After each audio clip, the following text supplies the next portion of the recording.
Assalamualaikum warahmatullahi wabarakatuh. Waalaikumsalam. Waalaikumsalam warahmatullahi wabarakatuh. Kita semua sahabat SKB Wasalim yang saya hormati. Mas Slamet dari Purwokerto, terima kasih sudah join juga. Untuk yang ketiga kalinya, ya, edisi membahas soal karakter bangsa ini yang kita sebut dengan analisa karakter dan perjuangan. Maksud kami, maksud saya, maksud tim dalam SKB ini adalah kita ingin mencoba mengattract atau menarik sebuah karakter yang dimiliki oleh tokoh-tokoh bangsa yang luar biasa itu ke pribadi kita yang melihat, ya, kita sebagai seorang pelatih kader bangsa yang akan ditularkan kepada para generasi muda kita. Nah, model transformasi seperti apa yang baik, ya, itu nanti kita coba lakukan. Tapi salah satu cara yang terbaik dalam menggerakkan karakter-karakter yang diharapkan oleh SKB Wasalim ini adalah dengan cara seperti inilah. Saya yakin, ya, seperti Pak Dedi ini kan concern tentang buku-buku yang berkarakter integritas, ya, dimulai dengan integritas. Nah, ini saya yakin lambat laun karena kebiasaan menulis seperti itu, maka akan menjadi apa? Kebiasaan, otaknya berpikir integritas. Sehingga kalau Pak Dedi hari ini bicara tentang Tan Malaka dari sudut karakter itu, pasti ada sudut-sudut integritas yang dia akan sampaikan nanti. Nah, ini yang menarik. Ini contoh, ketika kita melihat video-video seperti ini dan ikut diskusi seperti ini, saya yakin, Bapak dan saya, pasti akan ada sebuah magnet, ya, bahwa perilaku ini akan menjelma di dalam diri kita. Itu udah yakin saya. Nah, banyak sekali karakter-karakter yang dimiliki bangsa ini yang sangat luar biasa. Nah, saya awali dengan Agus Salim, kemudian kemarin Soekarno, kemudian sekitar Malaka. Itu dahsyat-dahsyat sekali. Nah, dalam program-program seperti ini, saya ingin banyak para istilah saya adalah para pencerita, ya, storytelling man atau woman yang bisa menceritakan dengan apik dan menarik, gitu ya. Nah, ini juga, halo. Ya, halo. Lanjut, Pak Gus. Suara oke, ya? Oke. Ya, oke. Nah, itu yang saya pikir dalam beberapa kali ini saya memang sengaja untuk ketemu nih formatnya.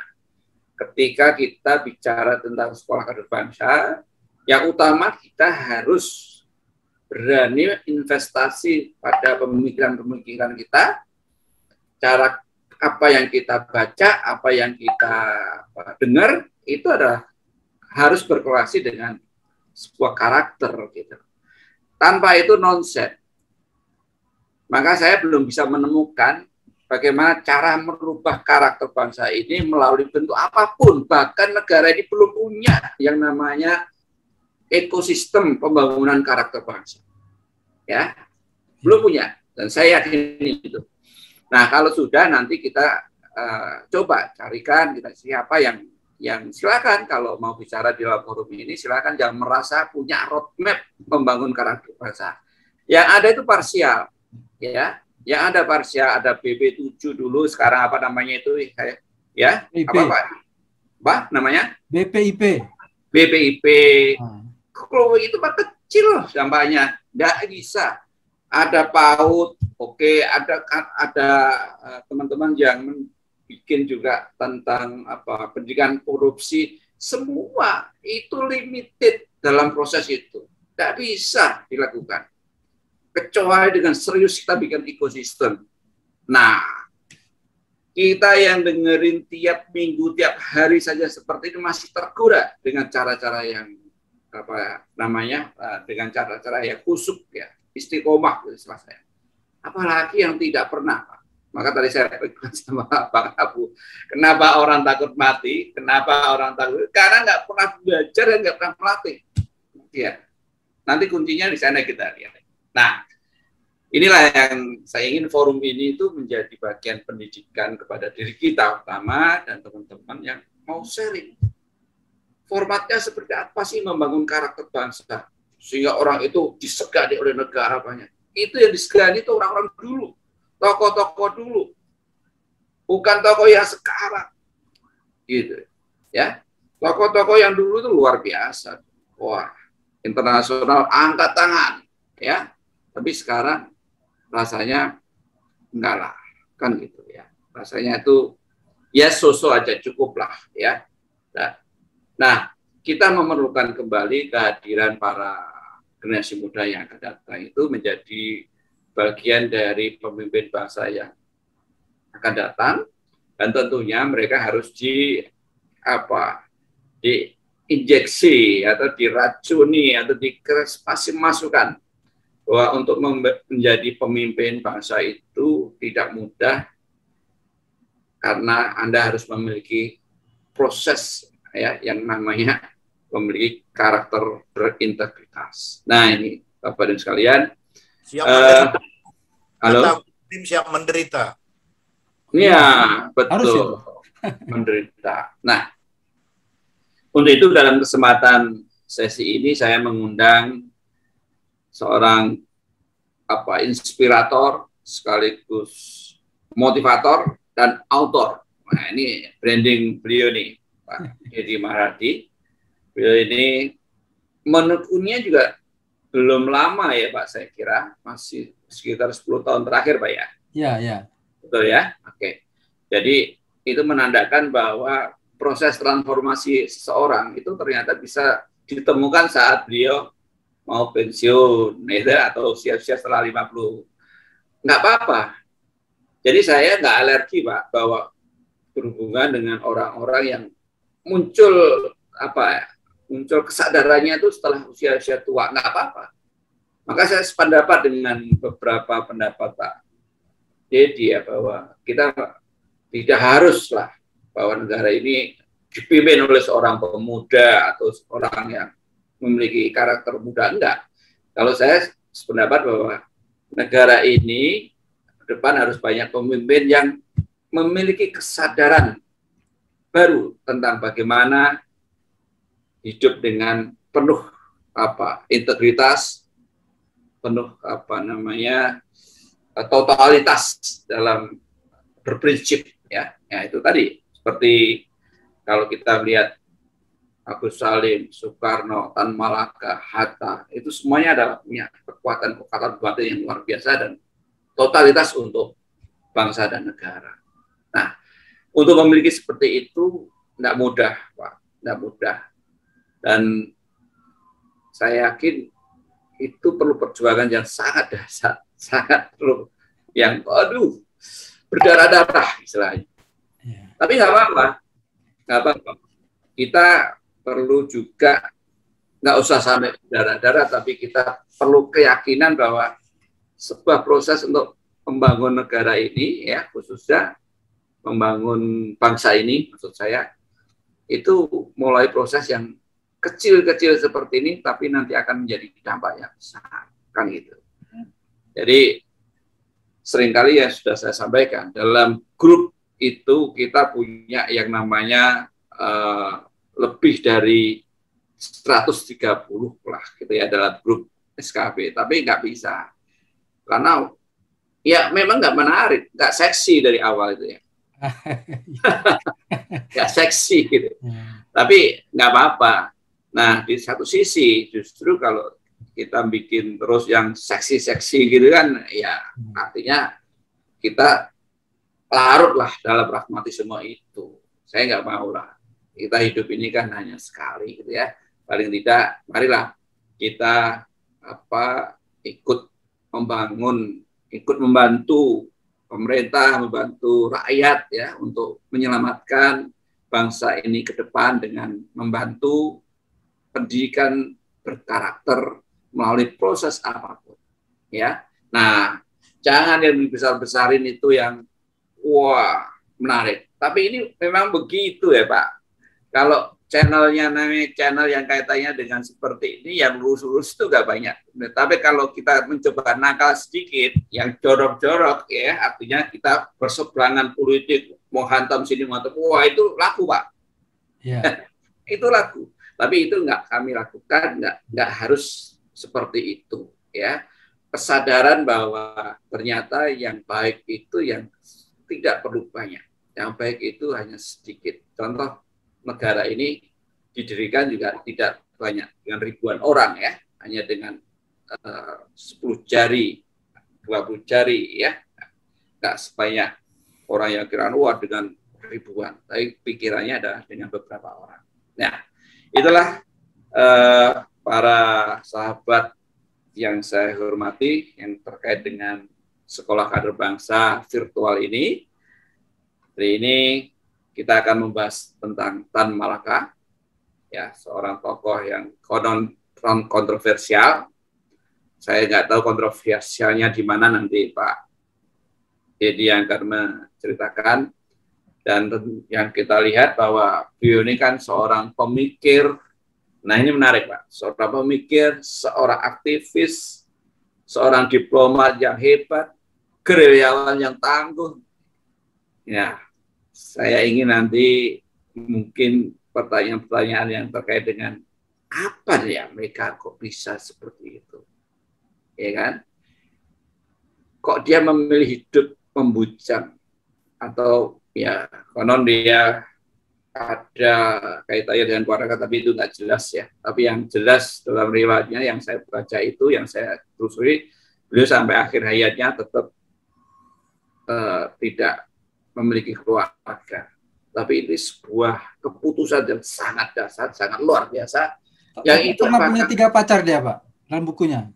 Pernah ya 3 pacar. Pacarnya ada orang Rusia, ada orang Belanda, dan 1 orang Indonesia gitu. Oh gitu ya. Wah inilah kalau orang ahli sejarah ini bisa cerita dengan baik.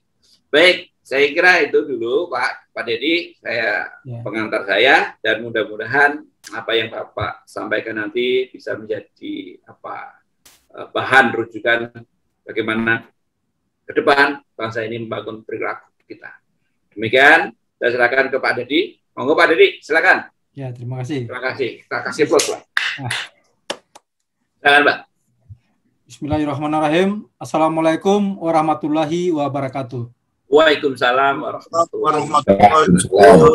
Yang kami hormati Pak Kus serta rekan-rekan inti pesan, serta yang kami hormati Bapak Ibu audiens diskusi tentang Tan Malaka melalui Sekolah Kader Bangsa ini. Saya sebagai anak bangsa ikut berterima kasih sekali kepada Pak Kus yang sudah menginisiasi setiap program-program yang berhubungan dengan membangun karakter bangsa. Ini sangat penting saya lihat Pak Kus, karena di sisi yang lain kita mengamati janjinya pemerintah untuk membangun SDM dan karakter bangsa, sampai saat ini kita belum lihat gerakannya, apalagi hasilnya. Sehingga kita harapkan gerakan-gerakan kita ini walaupun kecil itu ibarat setetes embun di padang pasir gitu. Ya, saya setetes embun di padang pasir ini akan menguap ke langit menjadi hujan yang membasahi bumi pertiwi. Masya Allah. Nah, mantap.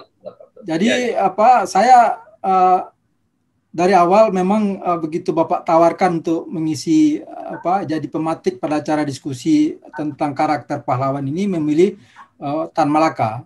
Yeah. Kenapa? Karena Tan Malaka ini saya melihat orang yang selama Orde Baru khususnya itu diposisikan sebagai orang yang sangat anti Tuhan atau tidak beragama karena komunisnya gitu.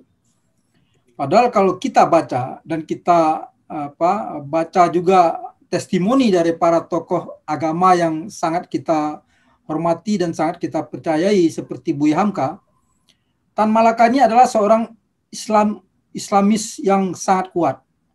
Beliau sangat bagus bacaan Al-Qur'annya, sangat halus tajwidnya, serta banyak pengetahuan tentang Islam, serta kata kawan dekatnya, beliau termasuk orang yang sangat jarang meninggalkan atau bisa dikatakan tidak pernah meninggalkan ibadah Islamnya, ibadah sholat gitu.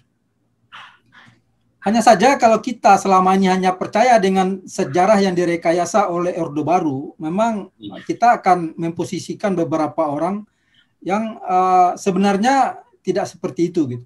Sekarang kan sudah mulai diungkap gitu ya oleh beberapa orang ahli sejarah. Banyak sekali sejarah yang sedikit digeser-geser demi untuk mempertahankan kekuasaan atau untuk memunculkan idola baru untuk menutup idola lama Bung Karno dan kawan-kawan gitu. Nah, saya sengaja juga sudah punya buku ini di samping beberapa buku tentang Tan Malaka ya. Jadi pada kesempatan ini saya juga ngajak anak-anak muda atau siapapun, mari biasakan diri membeli buku minimal 1 buku sebulan gitu. Jadi referensi pemikiran dan otak kita ini tidak hanya dari WhatsApp dan dari media sosial, yang kadang-kadang lebih banyak asal bicaranya, omongnya besar, isinya tidak ada. Nah, kebetulan nih Pak Agus, tadi saya bikin video juga di YouTube saya ada tentang politikus ikan lele. Saya menerjemahkan istilah Buya yang pertama kali. Kalau Buya hanya membahas tentang ikan lele itu hanya yang suka hidup di air keruh, saya kembangkan menjadi 8 gitu loh. Nah, hal-hal yang seperti ini menurut saya agar anak bangsa ini berpijak dari hal yang benar gitu. Kalau kita banyak baca buku, berdiskusi dengan orang-orang yang punya integritas dan karakter, ya pengetahuan kita akan lurus dan punya pijakan gitu. Lalu hal yang sangat tepat juga kita membahas Tan Malaka ini adalah Tan Malaka ini seorang pejuang yang diakui oleh Bung Karno sekalipun, ya. Bahkan dalam beberapa buku saya baca Bung Karno mengatakan atau meninggalkan mandat ya, jika terjadi apa-apa dengan diri saya, maka pimpinan revolusi bangsa ini saya serahkan kepada Tan Malaka. Begitu juga dalam sebuah buku saya baca ada sebelum Bung Karno betul-betul berkibar di negeri ini, itu sebagian besar rakyat itu menganggap atau memposisikan Tan Malaka adalah calon pemimpin bangsa. Sampai ada lagunya Tan Malaka pemimpin kami. Nah, jadi ini sejarah yang kita baca dari buku, dan kalau ini hasil seminar ya, jadi bisa dipertanggungjawabkan, tidak hanya tulisan seseorang. Pemakalah antaranya Pak Mestika Z, Pak Arifoze ya, peneliti dari Belanda, Pak Kamardi Rais dan beberapa orang sejarawan yang berdiskusi di Bukit Tinggi yang diinisiasi oleh Departemen Sosial di bawah Pak Batiar Kamsa waktu itu. Sehingga apa yang ditulis di buku ini adalah hasil perdebatan ya. Tidak hanya hasil pemikiran atau pendapat seseorang, ya, lalu disimpulkan gitu. Jadi menurut saya ini sangat bagus untuk jadi pegangan kita siapa sesungguhnya Tan Malaka. Nah, Tan Malaka ini pada usia sekitar 16 tahun itu berjalan kaki dari kampungnya di Pandan Gadang, Suliki, Payakumbuh ya, 50 kota. Saya kebetulan sudah pernah beberapa kali diundang sebagai pembicara untuk diskusi tentang Tan Malaka itu di situ, Pak. Kebetulan bupatinya kenal baik sama saya. Ada juga Pak Arifoze gitu ya. Jadi Tan Malaka ini luar biasa. Beliau ini anak dari seorang A.M. Rasat, jadi Haji Muhammad. Jadi bapak beliau ini bukan sembarang orang gitu ya, bukan masyarakat biasa. Karena zaman dulu tuh kalau Haji Muhammad itu pasti orang-orang yang agamanya sangat bagus ya. Dan terpandang. Lalu ibunya itu Rangkayo Sina. Jadi Rangkayo itu kalau di Padang itu Pak Gus itu wanita terhormat gitu. Wanita dari keluarga yang sangat terpandang, Bu. Ya. Lalu Tan Malaka ini sangat cerdas ya, yang perlu juga diinikan oleh anak muda. Sehingga beliau itu direkomendasikan oleh gurunya ya, yang waktu beliau sekolah di sekolah guru di Bukit Tinggi, yang orang Belanda, untuk mendapatkan beasiswa sekolah ke Belanda. Jadi beliau bukan nekat-nekat begitu saja sekolah ke Belanda. Beliau direkomendasikan karena saking cerdas dan punya pemikiran yang bagus ke depan gitu loh. Ya, pemikiran beliau yang sangat bagus ke depan ini beliau buktikan ya, bahwa pada tahun 1925 beliau sudah menulis buku Menuju Republik, Nar Republik. Ya, beliau lahir pada tahun 1897. Pada tahun 1925 sudah nulis buku yang begitu hebatnya, berarti baru berusia 80 tahun ya, 28 tahun. Ya, jauhlah mengalai saya gitu. Saya baru nulis buku 10 tahun yang lalu, kata Pak Gus. Ya. Kalau Tan Malaka nulis buku Menuju Republik itu pada usia 28 tahun. Jadi betul-betul beliau ini sangat pantas kita teladani. Kalau bicara kekurangan, ya setiap orang punya kekurangan, ya. Kita juga nggak tahu apa alasannya ya. Mungkin sebagian orang waktu pertamanya mungkin nggak tahu apa alasannya Tan Malaka memilih aliran kiri untuk memperjuangkan kemerdekaan ini. Cuma yang perlu dicatat menurut pakar sejarah, Partai Komunis Indonesia sebelum kemerdekaan itu dengan setelah kemerdekaan itu berbeda. Partai Komunis di Indonesia ini sebelum kemerdekaan itu bukan anti-Islam gitu, bukan anti Tuhan. Karena lahirnya komunis juga di Indonesia melalui Partai Sarekat Islam. Jadi Partai Komunis yang zaman pra-kemerdekaan itu betul-betul hanya dijadikan sebagai alat untuk meraih kemerdekaan, untuk melawan kapitalis dan imperialisme. Jadi itu yang harusnya dipahami oleh para generasi bangsa ini. Terutama generasi bangsa yang hidup di zaman Orde Baru, lama di Orde Baru, dan terpukau oleh sejarah rekayasa Orde Baru gitu. Makanya ke belakang-belakang ini sosok Tan Malaka ini coba diangkat oleh beberapa orang tokoh Minang ya. Termasuk dulu mau dijadikan nama bandara Minang internasional itu, sebelumnya mau dikasih nama Bandara Tan Malaka gitu. Cuma ada beberapa orang yang mungkin sangat Orde Baruis gitu ya, tidak setuju gitu dari Minang. Akhirnya tidak jadi gitu. Lalu karakter berikutnya yang kita perlu juga teladani dari Tan Malaka ini, beliau berjuang tanpa berpikir apa yang saya dapat. Ya, itu berbeda sekali dengan karakter para tokoh bangsa sekarang, Pak. Itu beberapa tokoh yang baru saja dicopot jadi komisaris langsung menjadi pengkhianat dan menghujat pemerintah gitu. Nah, berbeda dengan Tan Malaka, orang yang sudah sangat berjasa mendirikan bangsa ini, tidak pernah memikirkan jabatan, tidak pernah memikirkan apa yang dia dapat, terus berjuang gitu. Nah, kenapa beliau akhirnya dieksekusi itu? Memang itu pertentangan dengan pemerintah saat itu ya, dengan Perdana Menteri Sarir ya. Karena beliau waktu itu apakah itu difitnah, tapi yang jelas diposisikan sebagai orang yang ikut terlibat menculik Sarir itu ya. Sehingga kenapa kebetulan dieksekusi oleh Letnan Sukoco di Kediri itu ya mungkin itulah risiko perjuangan atau risiko revolusi seperti yang dikatakan Bung Karno waktu 7 pahlawan revolusi juga gugur waktu revolusi. Lalu karakter berikutnya yang juga kita perlu catat, leadershipnya Tan Malaka ini, Pak. Tan Malaka ini leadershipnya sangat bagus. Kenapa dia sangat bagus leadershipnya? Di samping pengetahuannya luas, ya wawasannya luas, beliau juga orang yang sangat peduli dengan orang lain dan tidak sombong gitu. Makanya kalau kita baca tentang buku Partai Komunis Indonesia di awal kemerdekaan itu, di antara Semaun, Alimin dan segala itu yang paling ditokohkan adalah Tan Malaka gitu. Lalu karakter selanjutnya juga yang kita perlu pelajari dari Tan Malaka ini adalah beliau adalah seorang komunikator yang unggul. Beliau menguasai dengan sangat pasif 8 bahasa. Ya, bahasa Minang yang jelas ya, bahasa Indonesia, bahasa Jawa, bahasa Perancis, bahasa Rusia, ya, bahasa Belanda, bahasa Inggris, ada 8 bahasa saya baca dalam bukunya. Jadi para generasi muda kalau ingin jadi orang hebat seperti Tan Malaka, ya saran saya juga belajarlah beberapa bahasa internasional gitu. Karena hal itu untuk memudahkan komunikasi serta membaca buku-buku dari negara lain juga gitu. Lalu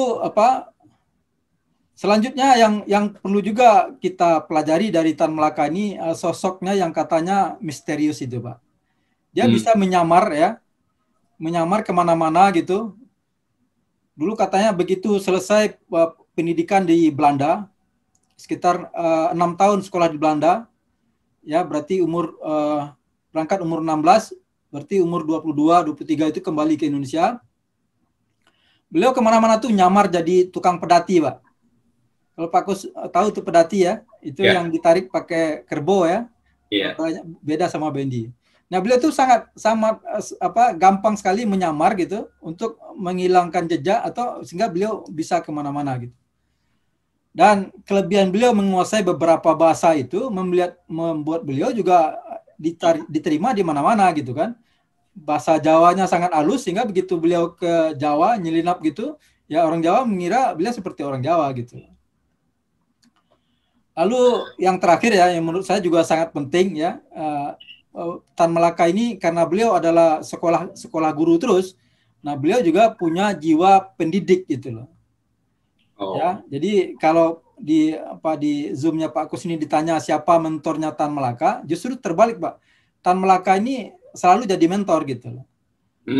Dalam sebuah buku itu saya baca Ho Chi Minh dan Mao Zedong itu dari Cina dan dari Vietnam itu pernah jadi anak muridnya atau di Uni Soviet, Pak. Jadi kalau kita baca betul-betul tentang siapa Tan Malaka ini, ya betul-betul luar biasa hebat gitu. Nah, mungkin begitu sebagai pemancing diskusi dari saya. Nanti kita lanjutkan dengan diskusi biar kita gali bersama gitu. Siap. Terima kasih. Assalamualaikum warahmatullahi wabarakatuh. Waalaikumsalam warahmatullahi wabarakatuh. Ini selamat bergabung juga ini dengan Abang Hotma Simatupang. Oh ya, itu teman saya, Pak. Sama-sama pensiunan Telkom. Oh, Pak Hotma. Aduh. Lain kali juga menjadi narsum juga ini. Saya masih tingkat pendengar, Pak. Ya. Enggak. Ya, selamat. Terima kasih. Selamat kasih. Siap. Mendengarkan, Pak. Menyimak. Baik. Pak. Oh, menarik ya. Terima kasih, Pak Dedi, pengantarnya. Jadi ini yang menarik, teman-teman ya. Memang saya selalu bergali begini. Apa yang saya sampaikan Pak Dedi sudah cukup sebagai pemantik diskusi dan cukup komprehensif lah ya. Bagaimana Tan Malaka itu menjadi seorang revolusioner tadi, bahkan umur 28 sudah membuat buku ya yang namanya Menuju Kemerdekaan Indonesia, luar biasa. Ya. Nah,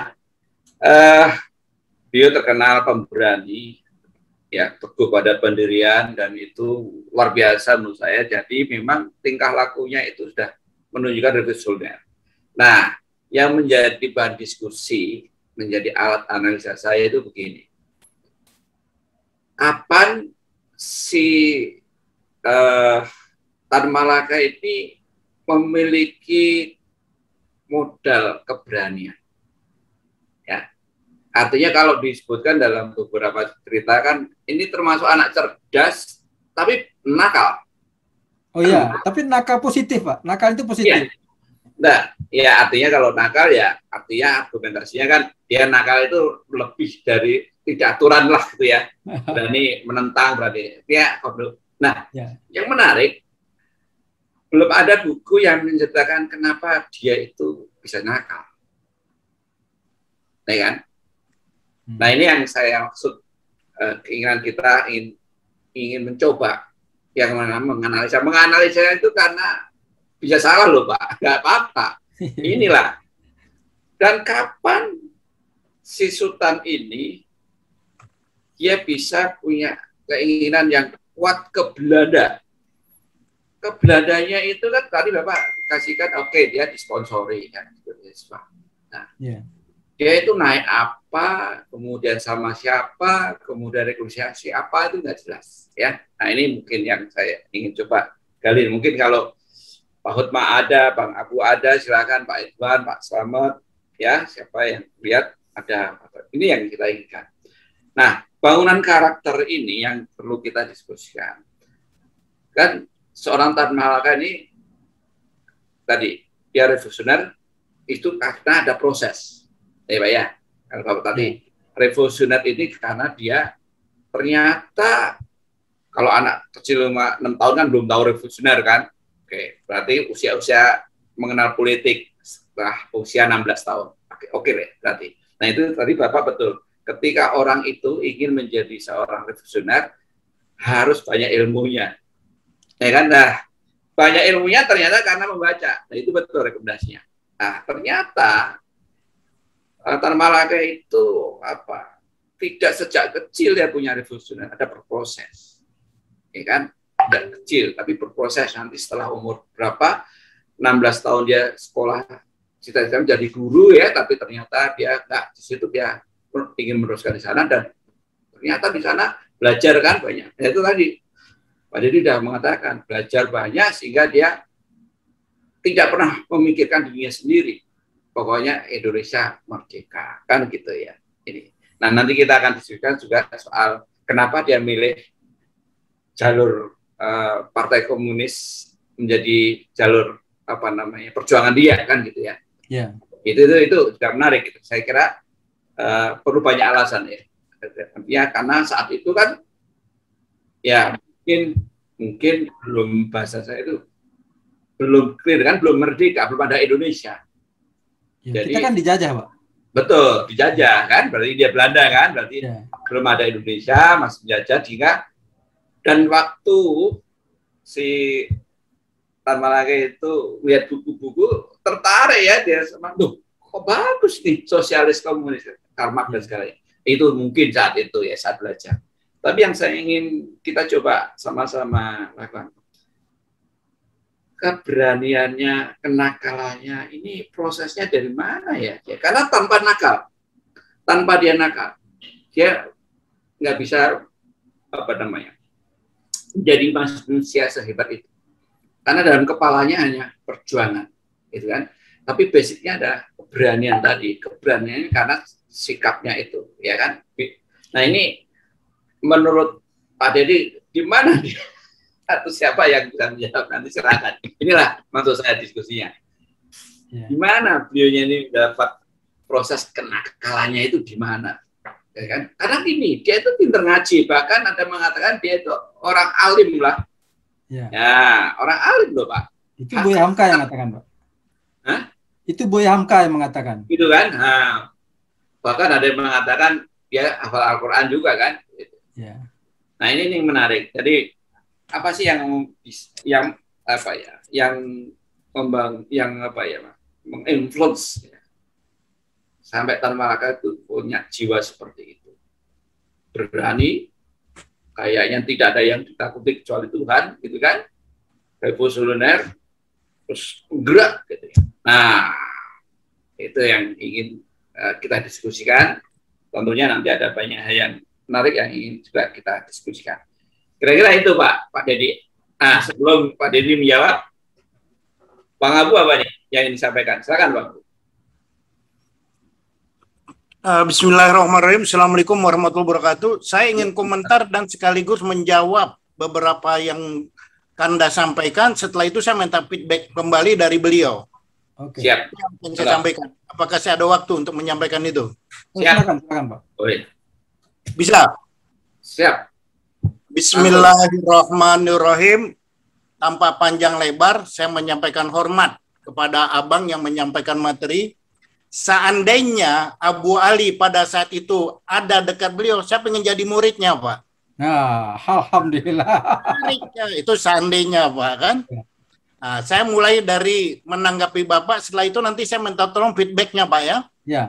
Tan Malaka namanya Sultan Ibrahim. Sultan Ibrahim. Ya. Bicara nama Ibrahim, itulah nabi pemberontak, Pak. Nabi yang berontak, nabi pemberontak terhadap lingkungannya. Jadi seorang pemimpin harus punya rasa gelisah. Rasa gelisah kepada, kalau dia nggak gelisah, bisa tidur dari jam 8, bangun jam 9, kapan dia mau jadi pemimpin? Wajib untuk jadi pemimpin punya rasa gelisah. Gelisah terhadap keadaan. Seperti Nabi Muhammad melihat umatnya, umati. Jadi syarat satu untuk menjadi pemimpin adalah punya rasa gelisah terhadap keadaan. Sekarang utang negara udah banyak, Pak. Yang paling murah adalah beda utang dengan kutang, Pak. Nah, kalau utang, nah ini kita pikirkan untuk bayar utang. Kalau yang satu terserah Pak, beli di Tanah Abang. Yang kedua, hobi beliau itu main layang-layang Pak, sama main bola. Ya. Nah, main Itu, layang. saya lupa nyampaikan, sama sepak bola ya. Ya, main layang-layang itu Pak, kita nggak bisa mengendalikan angin. Kita nggak bisa mengendalikan, tapi kita bisa main layar. Layarnya kita mainkan. Ya. Nah, pemain bola adalah gawang kelihatan Pak. Saya pernah main bola juga dan dari kecil hobi saya berantem. Nah, jadi kalau main bola itu rasa takut nggak ada, Pak. Bagaimana kita punya rasa takut? Gawangnya jelas, pemain jelas. Jadi rasa berani beliau ketika beliau main bola. Itu kan berhadapan, Pak. Adu kaki, gaprakan, kaki berapa kali bengkak kan. Itu beraninya dari bola. Yang ketiga, dari Al-Quran itu, marilah saya mengajak diri saya sendiri dan sekalian yang hadir, saudara-saudara, ayo kita belajar Al-Quran, tapi bukan hafal. Kalau hafal beliau kita mengkaji. Karena isi-isi Al-Quran itu menantang, Pak. Percaya kepada hal-hal yang akal diajak untuk berpikir. Tentang surga, Pak, kelihatan kagak, neraka kita takut. Ya kan? Jadi akal kita jalan dari Quran itu, Pak. Nah, terus kenapa beliau memilih Partai Komunis? Yang tadi Bapak bilang, sejarah itu dilihat dari dua, Pak. Kalau dia dari pejabat, ceritanya enak-enak. Tapi kalau mau cari sejarah, cari dari rakyat. Cerita rakyat itulah yang benar sejarahnya. Menurut Abu Ali, Pak. Bisa jadi, bisa salah. Nah, itu yang jadi pertanyaan saya adalah, Pak, bagaimana, Pak? Orang-orang Padang itu, maaf Pak ya, saya bukan melebihi. Semua suku di Indonesia punya kelebihan. Tapi saya nggak mau berbicara kekurangannya. Orang Padang itu salah satu kelebihannya lidahnya, Pak. Nah, lidahnya tuh ahli-ahli diplomat, Agus Salim. Jadi kalau menteri nggak ada orang Padang yang nggak lengkap, Pak. Nah, jadi kita berharap. Iya, kita kan setiap suku ada kelebihan, Pak ya. Batak juga ada kelebihan kan. Cara masalah gaya Batak. Gaya Batak ada, Pak. Begitu supir Metro Mini nabrak, Pak, dia ngomong, ada lubis, tidak ada semua simbolan dan sebagainya. Terakhir ada, begitu ada ketemu dia pakai bahasa Batak, semua masalah bisa selesai. Itu masalah gaya Batak, ya kan, Pak? Nah, jadi kehadiran. Nah, pertanyaan saya kepada Bapak adalah, setelah kita diskusi nih tentang Malaka, apa pembelajaran yang kita pulang setelah ini atau setelah ini kita ingin seperti Malaka? Misal saya setelah dengar dari Bapak, saya akan belajar Al-Quran, tapi bukan hafalan, Pak, nggak kuat kalau hafalan, tapi pemahamannya. Ya. Nah, itu jadi niat kita untuk apa gitu kan? Saya pikir itu, Pak, yang saya bisa sampaikan. Saya minta feedbacknya dari Bapak, sekaligus saya komentari. Seandainya saya pada saat itu, saya lahir di Jakarta, Pak, di Karoles, rumah sakit yang cukup istimewa. Tapi kalau saya dengar ada Tan Malaka, saya datang itu, Pak, ke Tan Malaka. Gini-gini, Pak, saya pernah salaman dengan Soekarno, Pak, tapi saya kecil banget pada saat itu. Sekedar salaman, orang tua saya bawa saya ke Soekarno karena Soekarno pada saat itu pidato, Pak. Pidato. Jadi orang tua saya tuh diantar kita. Nah, salaman dengan Soekarno itu membawa tangan kita jadi gagah gitu, Pak ya. Bercanda, Pak, dikit, Pak, siang-siang. Terima kasih. Assalamualaikum warahmatullahi wabarakatuh. Waalaikumsalam warahmatullahi wabarakatuh. Luar biasa nih, Pak Nabu ini, saya suka dia. Nakal tapi pintar. Asik. Luar biasa. Yang tadi itu menarik itu. Seorang pemimpin harus punya rasa gelisah. Wah, itu penting itu. Itu dicatat ya oleh SKP ini. Wah, ini calon guru besar nanti. Oke. Silakan Pak Dedi. Apa yang terima kasih Pak Abu ya. Salam kenal, Pak. Mudah-mudahan suatu saat kita bisa silaturahmi, Pak. Yang pertama saya jawab, saya tanggapi statement Bapak yang sangat bagus menurut saya. Al-Quran itu tidak cukup hanya dihafal, tapi harus diamalkan, ya. Itulah yang saya sering teriak-teriak, Pak. Kalau saya dikasih kesempatan ngisi kuliah subuh atau kultum tarwih, itu yang saya utamakan. Karena apa? Karena saya lihat di tengah bangsa ini lebih banyak sekarang menampilkan, mendahulukan tampilan atau hafalan daripada implementasi. Padahal kalau kita beragama dengan benar, ya, saya berapa kali katakan, saya kupas itu hikmah ibadah dalam Islam itu semuanya mengandung aspek kejujuran, saya bilang. Semua orang, apakah batal dalam sholat jamaahnya atau dia tidak batal, itu yang tahu hanya dirinya dan Allah. Artinya itu kejujuran kepada Allah dan kejujuran kepada diri sendiri. Ya, Begitu juga dengan membayar zakat, kita disuruh menghitung sendiri, berpuasa, dan semua ibadah itu mengandung aspek kejujuran. Tetapi di bangsa ini, kejujuran itu hal yang paling langka gitu, yang saya herankan.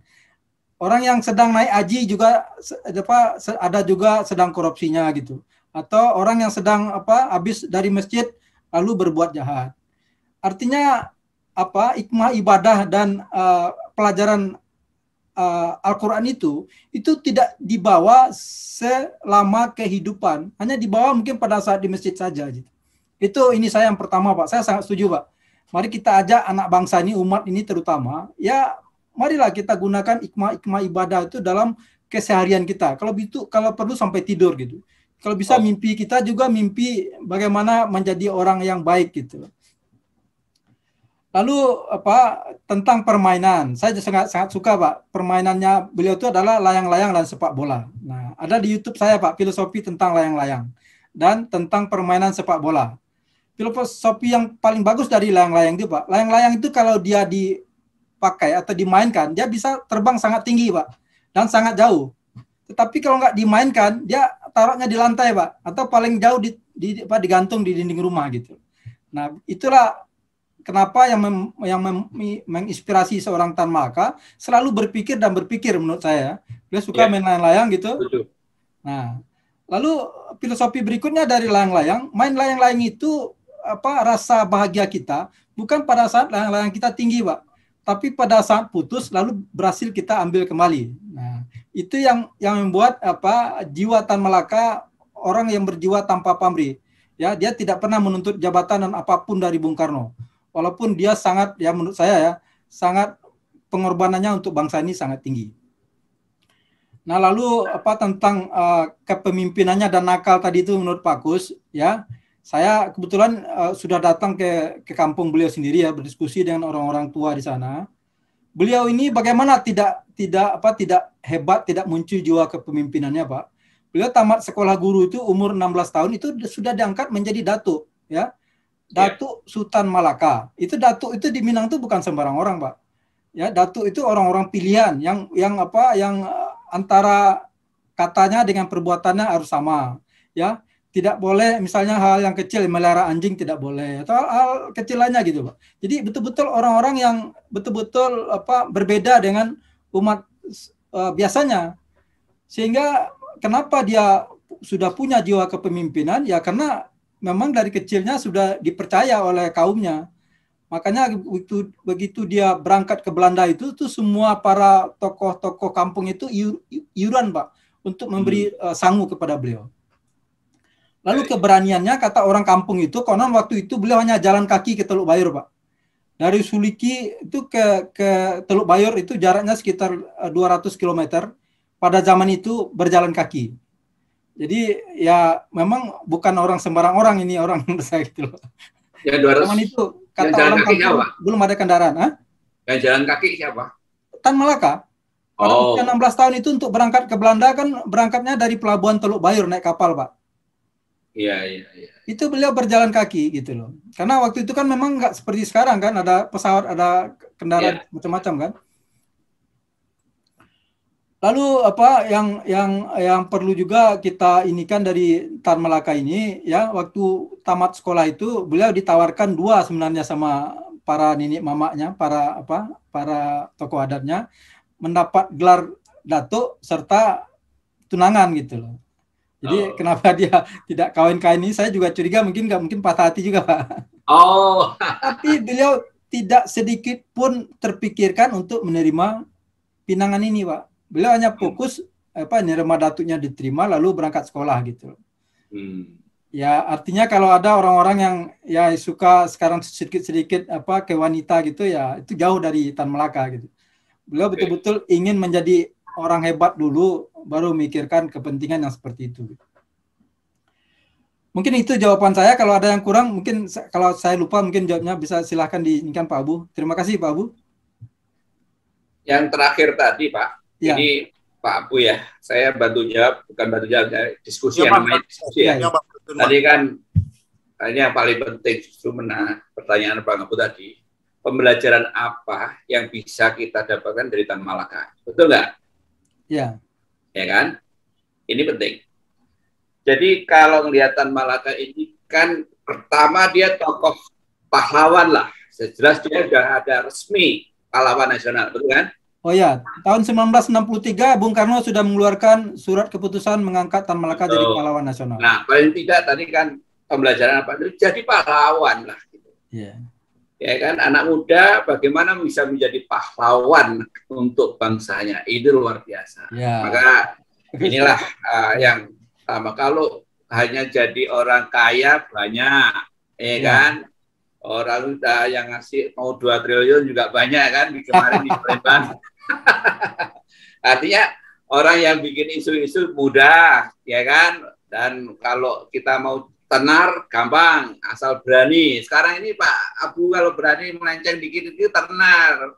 Ngomongnya ngawur aja, nggak berdasarkan data, asal pokoknya berani aja. Nekat ya. Contohnya begitu, 2 triliun, wah ada satu orang itulah contoh orang apanya yang memberikan yang terbaik ternyata kudus, ya kan? Nah, artinya apa? Tidak pakai data, tidak pakai mikir. Itu apa? Karena cuma analisa boleh-boleh saja. Ya, nah, cuma daripada energi kita yang kayak gitu-gitu aja, ya kan kenapa kita nggak mikirin yang serius seperti ini, kan gitu. Nah, Tan Malaka kembali ya. Dia pahlawan nasional, Pak. Itu perlu bahwa semua orang pasti punya. Nah ini yang dengan kegelisahan tadi saya menarik ini. Justru Bang Wan Abu ya, saya itu juga merasa gelisah. Ya inilah munculnya SKB Osam itu gelisah dengan proses seperti ini. Banyak korupsi di mana-mana, kan gitu kan. Yeah.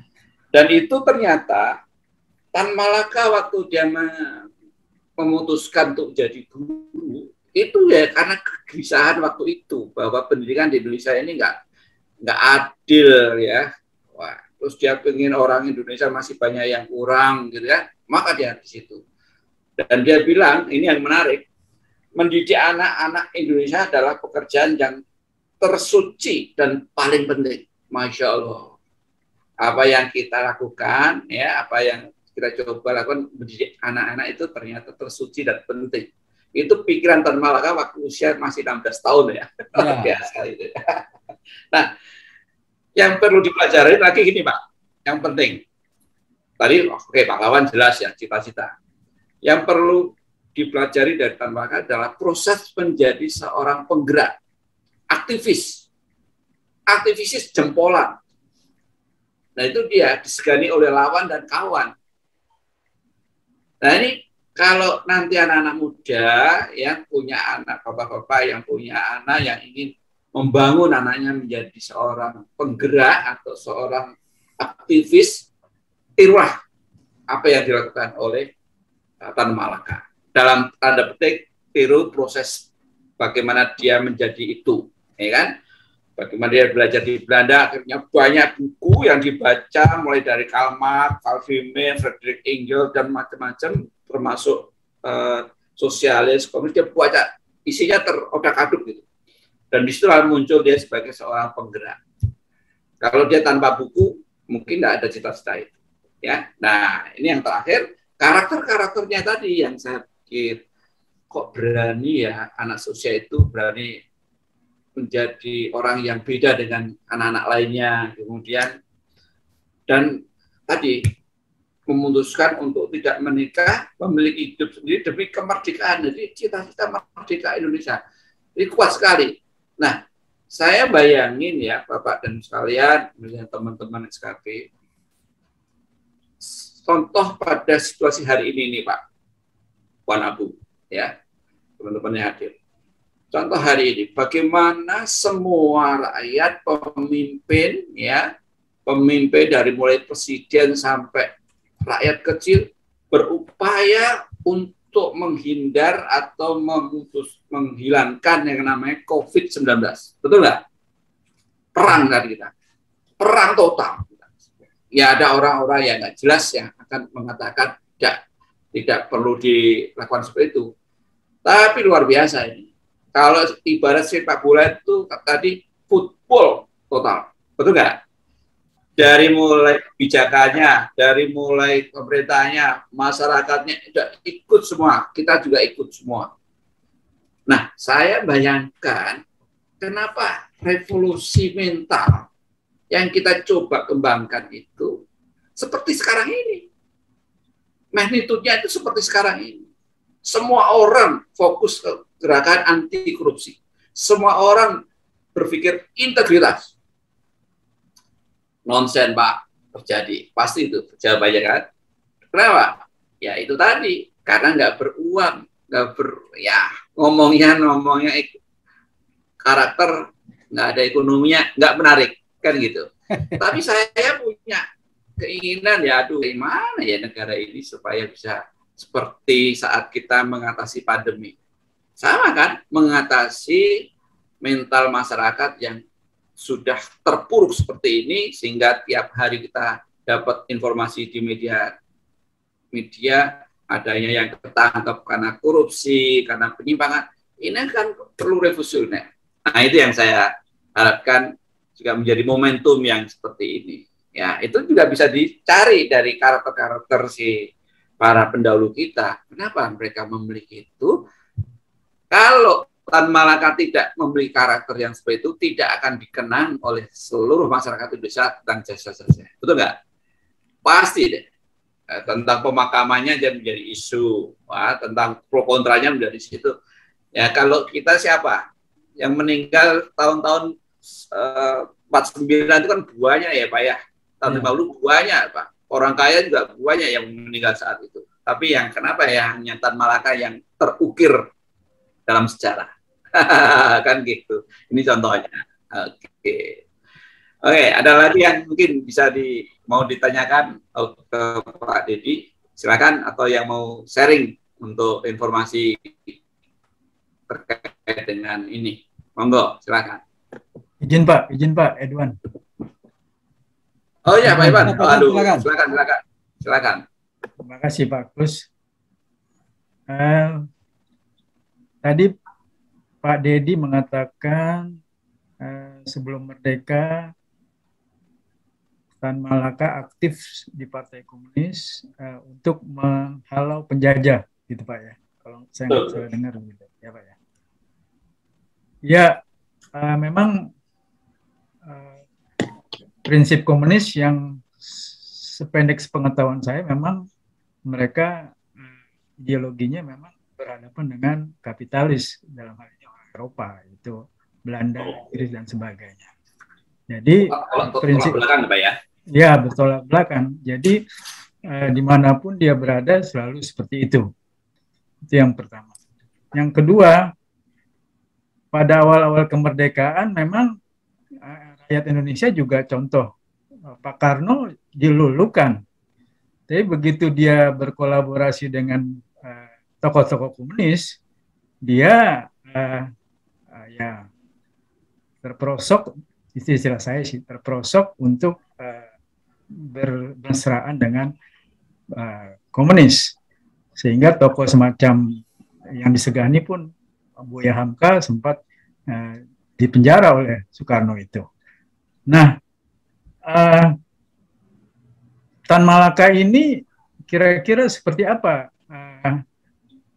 Dan banyak yang saya tahu, beberapa tokoh yang Muslim juga ideologinya komunis, gitu loh kan. Ini seperti apa yang Bapak tahu tentang Tan Malaka ini?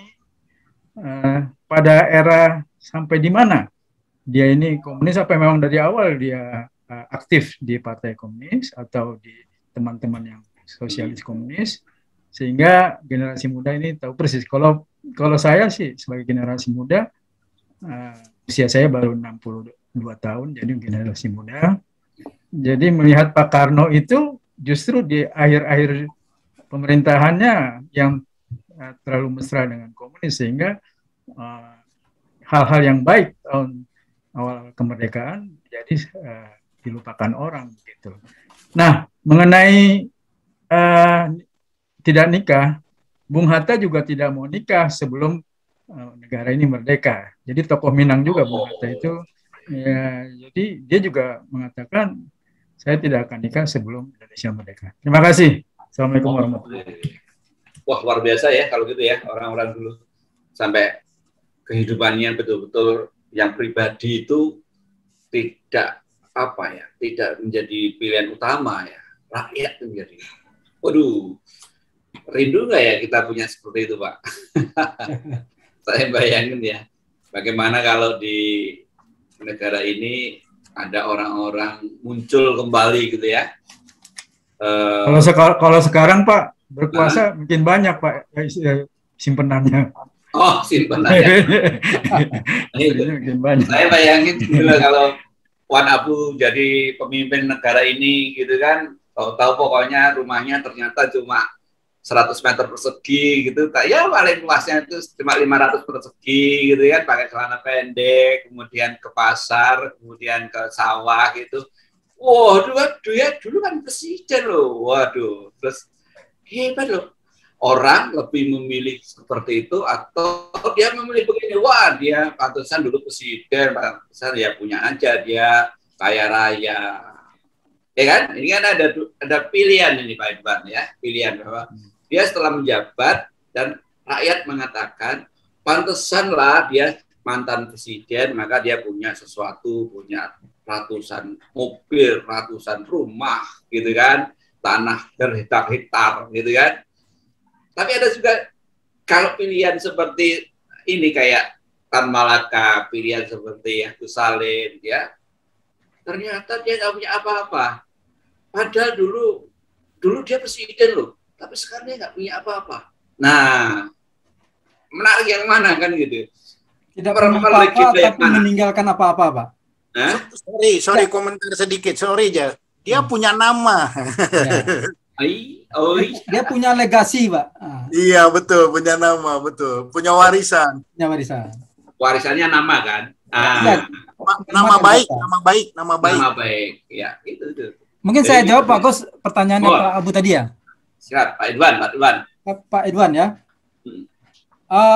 Yang pertama, kenapa Tan Malaka itu memilih komunis? Mungkin ada alasan lain juga, Pak. Orang tua beliau yang HM Rasad itu adalah pegawai di sebuah perkebunan. Iya. Pada kehidupan di perkebunan itu, Pak, antara buruh kebun dengan penjajah dan itu ketimpangan sangat tinggi gitu. Sehingga dalam buku ini saya baca waktu beliau sekolah ke Belanda, ya beliau baca buku tentang sosialis dan komunis itu. Nah, mungkin saat itulah beliau berpikir, ajaran komunis inilah atau sosialis inilah yang akan bisa menghilangkan ketimpangan antara rakyat susah ini dengan para penjajah dan pemilik modal gitu. Betul. Yang terjadi sekarang juga gitu ya. Jadi yang kedua, masalah apakah Tan Malaka ini sampai akhir hayatnya tetap komunis atau tidak, saya pastikan bukan. Karena dari hasil simposium di Bukit Tinggi ini, bahwa pada tahun 1927 Tan Malaka sudah memutuskan keluar dari PKI dan mendirikan Partai Indonesia Raya di Bangkok, namanya PARI. Tahun 27. Ya, lalu beliau habis itu tidak lagi bergabung dengan Partai Komunis. Terakhir pada tahun 1948 beliau mendirikan Partai Murba. Jadi kalau mau ini kan idealis dari Tan Malaka saat meninggal adalah Murbais. Nah, itu yang saya baca di buku. Murba itu singkatan apa, Pak? Murba. Murba ini saya cari-cari juga belum ada apa-apa ini ya. Mungkin ada yang bisa jawab. Murba ini pokoknya nasionalis lah, Pak, bukan PKI gitu, bukan komunis. Seperti PNI. Kalau nggak salah, mufakat rakyat banyak. Ya, tapi yang jelas mufakat rakyat komunis. Banyak. Ya, bukan komunis gitu loh, Pak. Ya, bukan komunis ya. Jadi kita pastikan dari hasil simposium di Bukit Tinggi ini bukan kata kita ya. Sebentar sedikit izin dulu. Ya. Izin komentar 1 detik. Ya. Orang seperti beliau itu merakyat, Pak. Nah, itu aja. Ya. Pasti. Itu aja. Iya. Saya sependapat. Jadi sama Pak Abu, merakyat justru ini karena merakyat ini kan perilaku ya yang didapatkan dari pengalaman. Ya. Pasti muncul kenapa dia harus bertindak merakyat. Kalau Murba ini tadi juga saya lihat nama ini kalau nggak salah musyawarah rakyat banyak gitu ya, atau mufakat rakyat banyak, saya belum itu jelas, tapi yang jelas kata-kata rakyat itu menjadi ideologi ya, menjadi idiom ya, menjadi ideologi lah gitu ya. Jadi karena apa? Dia melihat penindasan di saat Belanda itu keadilan yang dilihat nyata di situ, dia akhirnya memutuskan saya harus melakukan seperti ini. Nah, saya yang melihat kan begini Pak, banyak generasi yang tahu betul bahwa korupsi ini terjadi di daerah-daerah tertentu. Tapi ada pemuda ini kan dua pragmatis dan ideologis. Bagaimana coba punya kemampuan kita mengajak anak-anak muda yang punya jiwa ideologis? Ini yang saya khawatirkan, Pak. Itu keresahan saya. Ya kan? Kenapa? Maka saya melihat ini karena berpotensi yang akan terus-menerus bertahun-tahun karena tidak ada revolusi ke situ. Nah, saya terinspirasi dengan cara bagaimana membasmi pandemi 19 ini. Kenapa semua policy, semua orang bergerak bisa? Kalau masalah revolusi mental ini kok nggak bisa, kenapa? Masalahnya. Nggak seperti kita menganyang ini. Nah, karena musuhnya kelihatan, COVID-19. Nah, ini musuhnya nggak kelihatan. Nah, ini Bapak dan sekalian, teman-teman pecinta moral bangsa yang saya cintai. Nah, tidak ada sebuah perjalanan kurikulum ya atau sebuah proses yang saya dapatkan yang sekarang ini ada yang mampu menjamin bahwa negara ini dalam 10 tahun, 50 tahun lagi akan menjadi. Bisa komentar sedikit, Bang. Komentar sedikit aja komentarnya. Nah, Bapak, silakan. Itu Profesor Dr. Deliar Nur, itu profesor, tapi guru ngaji di rumahnya dari asar sampai maghrib. Profesor Deliar Nur itu juga alhamdulillah, Bang. Saya bilang lah, orang Muslim Padang gitu kan. Muslim Padang memang kita nggak boleh ingkari, kalau yang baik kita bilang baik. Seorang Profesor Deliar Nur, dan Pak Deliar Nur keliling Indonesia untuk menyampaikan idenya bahwa presiden itu 2 kali. 2 periode aja maksudnya. Itu Pak Deliar keliling. Nah, jadi harapan saya, Bang Kus jangan duduk di sini aja, keliling dong, ayo seluruh Indonesia. Menyarankan gitu supaya hidup itu seperti Pak Deliar. Saya kenal Pak Deliar ketika saya di Aceh, Bang. Jadi ketika saya di Aceh, Pak Deliar ceramah. Nah, terus saya bilang, wah, waktu saya nanti ke Jakarta, saya mau jadi murid beliau. Nah, jadi saya kursus 9 bulan sama Pak Deliar. Seorang profesor, suami istri jadi guru ngaji dari jam 4, dari asar sampai maghrib. Di rumahnya tuh ada musola, Pak Deliar itu. Itu Bang, jadi saya berharap Pak Kus jangan hanya duduk di kursi enak gitu. Ya, sambil ngopi, bercanda Bang. Tapi Pak Kus ke Padang, kemana-mana, keliling kampus, itu untuk menyampaikan ini. Terima kasih, itu aja. Ya, itulah memang harapannya seperti itu. Panabu kita juga bisa diundang berkolaborasi dengan semua yang ada di Indonesia ini, khususnya anak-anak muda. Karena intinya begini, jadi SKP Salim ini kan ingin mengorbitkan anak muda, ingin menjadi penggerak kami, ingin menjadi lokomotif kami, bukan kami menjadi lokomotifnya, tapi anak-anak muda itu. Cuma sampai sekarang ini betapa sulitnya mencari anak muda yang untuk berinteraksi dengan Zoom. Dengan seperti ini. Ya, ini sudah kita sebarkan ke kampus-kampus. Tidak menarik gitu. Kenapa? Bukan dunianya. Nah, ini penting. Tapi nggak apa-apa, saya pasti cari. Maka saya bilang, saya nggak melalui anak mudanya dulu, tapi melalui bapak-bapaknya dulu disadari. Wah, ini kan yang hadir-hadir ini bapak-bapaknya. Mudah-mudahan kalau ada anak muda, tolong disampaikan ke teman-temannya. Kalau bapak-bapaknya sudah sadar, ya kan, pasti internalisasi dirinya udah bagus, ke istrinya oke, ke anak-anaknya dipanggilin, yuk kita jangan lagi bertindak seperti itu. Kalau ada anaknya yang menyimpang, diingetin. Keberanian itu dari mulai kecil dulu kita, ya kan. Toh kekayaan itu nggak akan kita bawa mati, kan gitu. Ada contoh kan? Nah, banyak yang sama satu lagi Pak Gus. Ya. Mas Potong. Kalau ada anak kita atau ponakan kita yang suka nonton acara TV yang pamer-pamer kemewahan itu suruh matikan. Ganti kenalan itu nggak ada gunanya. Itu memancing korupsi dan penyimpang itu Pak. Kemampuan tidak ada, tapi ingin hidup mewah. Akhirnya menghalalkan segala cara gitu. Betul. Itu yang saya lakukan, Pak. Kalau ada ponakan saya jelaskan. Itu nggak tahu yang dia pamer-pamer itu hasil maling, hasil korupsi, atau hasil apa. Padahal dalam agama Islam, mempamerkan kekayaan itu aja nggak boleh. Apalagi mempamerkan hasil korupsi. Saya bilang, saya jelasin itu, Pak. Nah, itu kita mulailah. Bukan kita anti TV-TV yang hiburan, yang entertain itu ya. Tapi ini buruk buat bangsa ini, saya lihat. Oke, betul. Nah, sambil menyemangati apa yang disampaikan Wan Abu nih, saya suka tadi. Sultan Ibrahim. Ibrahim adalah nabi apa yang tadi? Pemberontak. Pemberontak ya? Pemberontak pada masanya. Pemberontak pada masanya. Ya. Ini Bang, inilah gunanya kita diskusi.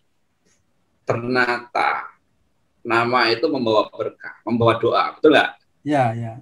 Nah, ini pada teman-teman generasi muda, kita semua yang terlibat. Hati-hati dengan membuat nama. Ya kan? Karena nama itu doa, termasuk Agus Salim. Namanya itu kan bukan Agus Salim kan, Pak. Namanya itu siapa? Itu yang intinya adalah pemberontak apa ya? Penyelamat pemberontak atau apa itu ya? Saya kok lupa. Tapi intinya namanya itu sudah menjadi visioner oleh orang tuanya. Soekarno juga begitu kan? Namanya kan artinya Kusno. Diganti menjadi Karno. Karena Karno itu Mahabharata menjadi orang pahlawan. Itu ternyata. Maka hati-hati dengan nama. Nama itu mau doa, nama harus visioner. Dan saya lihat banyak para tokoh-tokoh nasional, ya tokoh-tokoh pahlawan itu, yang namanya itu memang sudah disenaraikan oleh orang tuanya. Nah, termasuk Sultan Ibrahim ini, ya, dia juga sudah punya keinginan kuat, ya, bahwa nanti menjadi orang yang pemberontak. Kenapa? Karena waktu itu Belanda menjajah dan bapaknya ini sudah melihat ada potensi anak saya untuk menjadi pemberontak. Nah, itu yang barangkali ya yang menjadi ilham dari seorang Sultan Malaka, sehingga dia menjadi seorang yang nakal. Kenapa? Karena anaknya ini udahlah biar bapaknya selalu membela. Karena ibunya menghukum, tapi bapaknya membela. Karena dia melihat potensi. Nah, ada proses kenakalan, kehebatan itu memang barangkali itu karena ada proses hukuman, Pak, yang sejak kecil dihukum itu juga mempengaruhi loh. Yeah. Bayangin ya, pada saat dia usia sekolah SD dipukul, kemudian dan yang menarik dia itu apa, Pak? Yang pusarnya diputer itu. Ya. Nah, itu hukuman yang paling ditakuti oleh Sultan Malaka. Nah, itu setiap kali dia dihukum dengan konsekuensi yang saya kira menarik ya, artinya, waduh, dengan hukuman seperti itu dan dia takuti. Maka prosesnya kan begini ya. Kenapa dia bisa berkarakter hebat itu? Pertama, dia punya nama yang keinginan orang tuanya yang luar biasa, ingin sekali menjadi seorang pemberontak. Waktu itu ada penjajahan Belanda.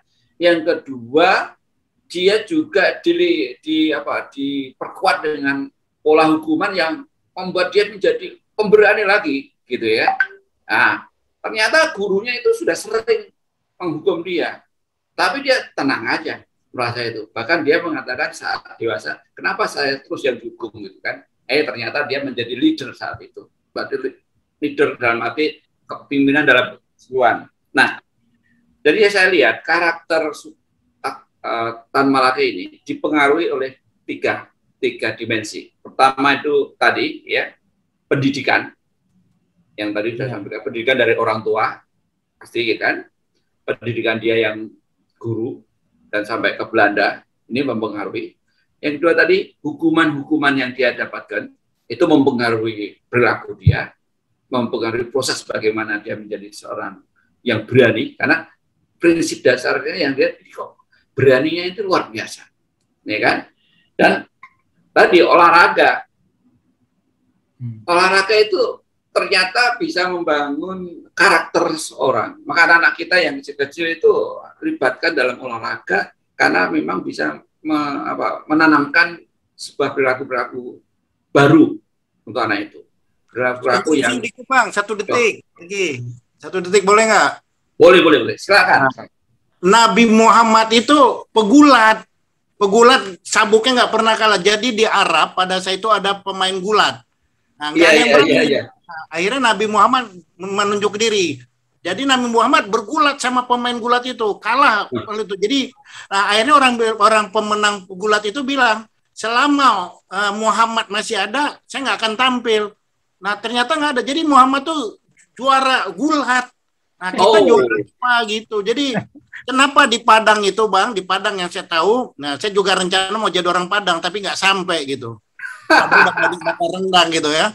Saya dulu punya sahabat mahasiswi kedokteran Pak di UI. Kenang-kenangan aja tuh Pak. Tapi saya nggak punya sahabat. Nostalgia. Padang itu terang Pak, nggak pernah gelap. Iya. Nah, di orang Padang itu nggak tahu sekarang nih Bapak nih. Kan anak lakinya nggak boleh tinggal di rumah Pak, mengganggu kemesraan orang tua. Jadi anak lakinya tinggal di apa namanya Pak, di surau. Di surau. Ya. Di surau. Nah di surau itu ada latihan silat. Rata-rata orang Padang zaman dulu Pak ya, kalau sekarang saya nggak tahu. Itu pinter main silat Pak, pinter main silat. Jadi bekal untuk percaya diri itu silat udah ada gitu. Nah jadi sekarang kan anak orang kaya semua Pak, semuanya jadi serba mainnya silatnya silat duit. Ditangkap pakai duit, semua pakai duit. Jadi kapan dia silat duit? Mana Bu? Silat lidah. Nah, silat lidah gitu. Jadi maksud saya, bela Nabi Muhammad tuh pegulat. Jadi didik anakku juga untuk jadi juara. Bahasa kasarnya berantem lah, tapi bela yang benar, bukan bela siapa yang punya duit gitu. Oke, Pak, maaf, ini kan bercanda dikit ya. Saya suka bercanda. Terima kasih. Tapi itu betul. Terima kasih. Wah, luar biasa nih. Inilah Pak ini banyak yang ilmunya nih luar biasa. Jadi memang betul silat ya. Jadi saya menyarankan ya teman-teman yang punya anak atau cucu-cucu muda gitu ya, tolong dibekali olahraga, termasuk silat ini konon Tan Malaka karena punya jiwa pemberani karena dia jago silat, betul itu. Jadi memang silat ini bisa mempengaruhi dirinya dan banyak teman-teman dari Sumatera Barat ya, biasanya kalau pesilat itu anaknya berani gitu kan. Nah ya itu salah satu olahraga bela diri itu untuk membangun kepercayaan diri juga, Pak. Betul. Oke. Ya, silakan kalau ada yang mau ditanyakan lagi. Ini menarik ini ya. Oke. Nah, kalau kita melihat satu sisi dari politik memang nggak menarik ya. Tapi kalau kita sisi dari bagaimana munculnya sebuah karakter itu kita akan menarik karena itu bisa kita tanam. Nah, yang menarik setiap saya baca pahlawan itu nggak ada tulisan tentang how-to-nya itu, how to be berani, how to be pinter, how to be, tidak ada gitu. Prosesnya itu cerita-cerita perjuangannya. Nah ini SKB ini mencoba membelah dari sisi lain Pak. Jadi ketika kita tadi Tan Malaka nggak ada itu. Nakalnya dari mana nggak ada. Tapi sebagai analisis karakter, pasti anak ini nakalnya karena saat itu ya Pak ya, bapaknya itu karyawan PNS lah istilahnya di Belanda gitu kan, ya kan. Ibunya itu orang yang kaya lah istilahnya di desa itu, betul nggak Pak? Disegani Pak ya, Pak Dedi ya. Ya. Nah, sehingga kalau konsep teorinya kan anak itu nakal karena kurang perhatian. Konsep teori, ya. Karena nggak ada atau anak itu minta perhatian tapi nggak diperhatiin. Nah ini kenapa Pak? Karena ibunya anak orang kaya, Yesus kamu inginnya seperti ibunya, baik. Sorry, nanya sama Pak Dedi. Pak Dedi, bisa ini nggak? Dari bola itu kan, bola itu ada gawang. Gawang itu kan jadi kita fokus ke gawang, nyerang itu kan. Ya. Nah, untuk mempertahankan itu nakalnya dari situ, Pak. Kalau saya nggak pakai bahasa nakal ya, mungkin nakal itu kan kepanjangan akal-akalan. Nakal itu Pak, gitu. Jadi dia banyak akalnya disebut nakal gitu kan, nakal jadi akal-akalan. Sekarang juga banyak Pak anggota dewan yang akal-akalan gitu. Tapi konteksnya nakal di sini dalam arti bukan seperti itu Pak Bang Nabi. Iya, kalau nakal saat sepak bola dia kan memang udah dewasa ya. Tapi ya bercanda saya bercanda Bang Kusno, saya bercanda. Jangan serius betul. Tapi itu proses ada yang serius, ada yang bercanda gitu. Nah, yang seriusnya itu bolanya dipegang kan, gawangnya kelihatan. Kan kalau ada gawang kan fokus, Pak. Nah, pertanyaan saya untuk Bang Dedi, bisa nggak timbul dia lengkap lah kalau Tantowi Malaka, nggak bisa satu permainan, banyak hal dilihatnya yang membentuk diri dia gitu. Salah satu dantaranya main bola itu ada bolanya, ada gawangnya jelas, jadi dia nggak bawa ke belakang gitu, nggak bunuh diri, gawangnya jelas, tujuannya jelas. Itu dari permainan bola bisa dijawab nggak itu Bang Deddy? Ya, saya sepakat sekali itu Pak Bu ya. Saya mengamati kenapa karakter bangsa ini sekarang juga pada runtuh dan hancur, juga akibat tidak tersedianya lapangan sepak bola atau lapangan olahraga pada umumnya. Sehingga para generasi muda itu menyalurkan kelebihan energinya itu nggak tepat. Akhirnya mereka beli sabu, baca video, nonton video-video yang nggak jelas gitu loh. Iya. Nah, sepak bola ini saya beberapa kali diskusi dengan pelatih sepak bola ya. Itu bagus sekali emang. Sepak bola itu yang pertama diajarkan adalah kita kerelaan kita. Walaupun kita jadi penjaga gawang, ya kita tidak akan pernah mengegolkan karena kita di belakang, tapi kita tetap punya kebanggaan gitu loh. Ya, jadi semua orang tidak harus mencetak gol, tapi kerjasama tim yang membuatkan tim menang itu ya punya rasa kebanggaan, punya rasa kerelaan untuk berkorban ya demi tim gitu loh. Nah di bangsa ini kan angka kayak gitu yang kurang, Pak. Ya kadang-kadang kita sudah bawa bola, tapi bola ini harus kita oper kepada orang yang orang tuanya tinggal nyepak dikit masuk gitu loh. Nah kayak gini kan itu kerelaan, kerjasama ya, lalu apalagi berjuang keras itu kan ada di sepak bola semua itu. Sepak bola itu kalau sedikit aja saya tertarik juga. Mari kita memasyarakatkan bola, jangan membolakan masyarakat. Nah, Tep. Jangan mengoper masyarakat, Pak ya. Ya. Oke. Ya, itulah memang ya. Kalau kita belajar dari kan begini ya, kalau kita belajar dari pahlawan ini tentunya ada sebuah tadi pertanyaan yang ngapain pahlawan kita pelajari lagi ya.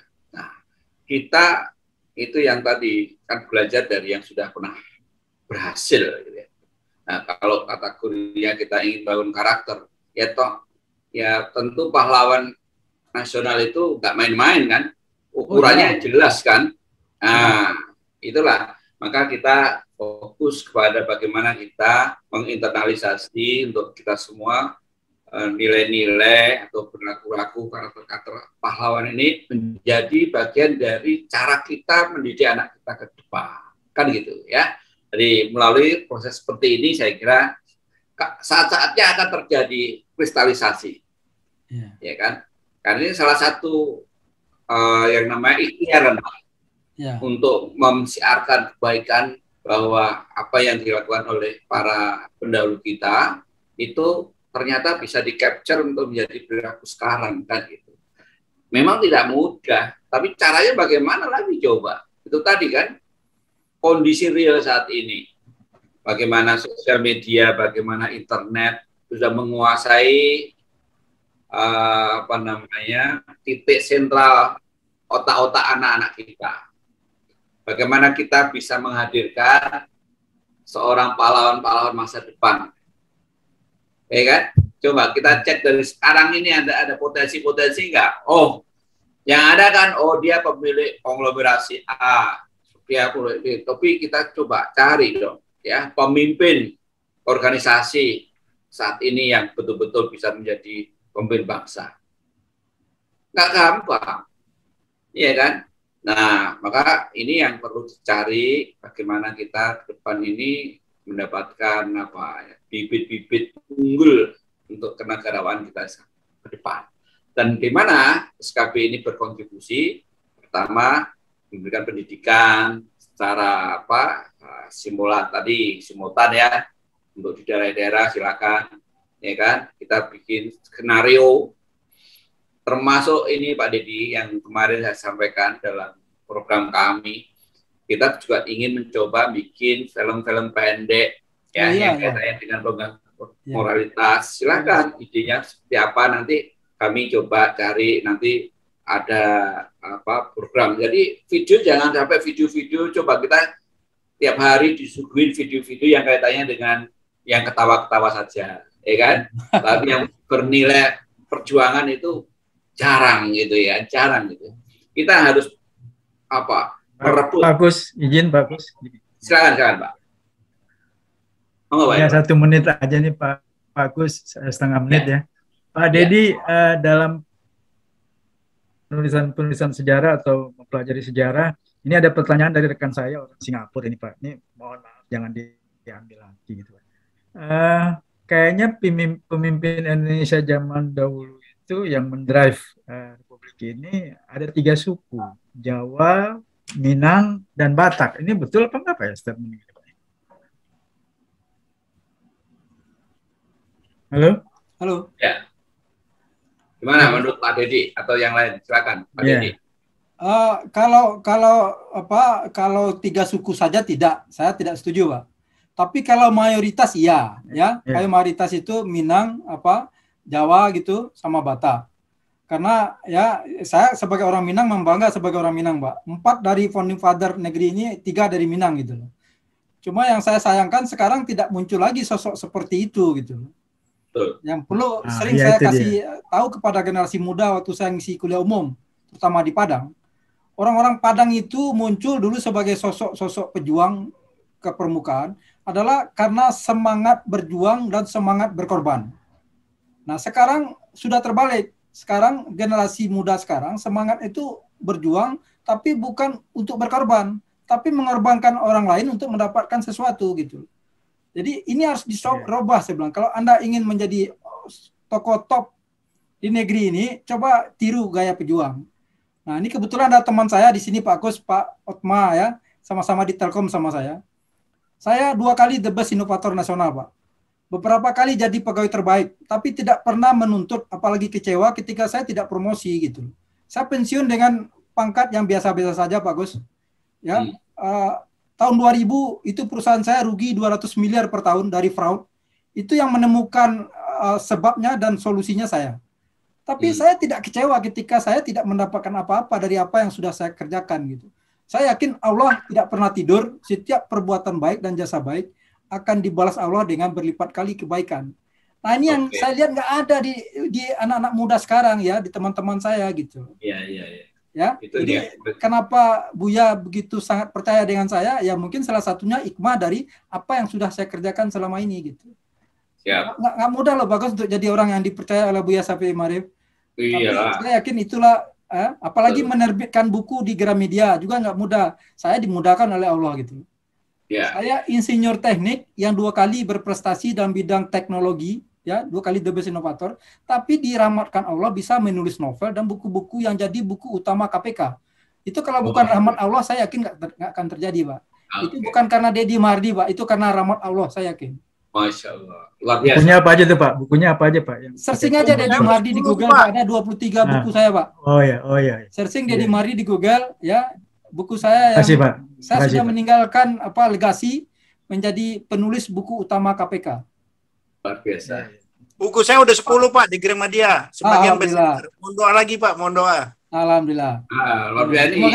Pak Budi motivator luar biasa. Banyak bukunya juga. Sip. Oke. Pak Utma, silakan Pak Utma. Apa yang bisa disampaikan Pak Utma dalam sesi ini?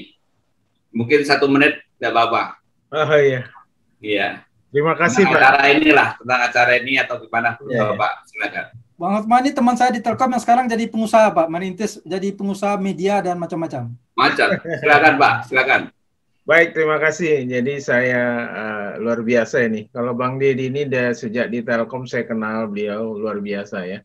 Kreatif, produktif, dan betul-betul integritas itu dijaga beliau karena tidak pernah orientasinya kepada jabatan ya. Dia hanya ikhtiar baik untuk menghasilkan sesuatu yang baik. Lalu soal Tan Malaka ini saya juga baru maksudnya secara khusus tahu ini mendengar baru kali ini gitu ya. Karena saya juga nggak terlalu selama ini mengerti tentang pahlawan sekedar gitu ya.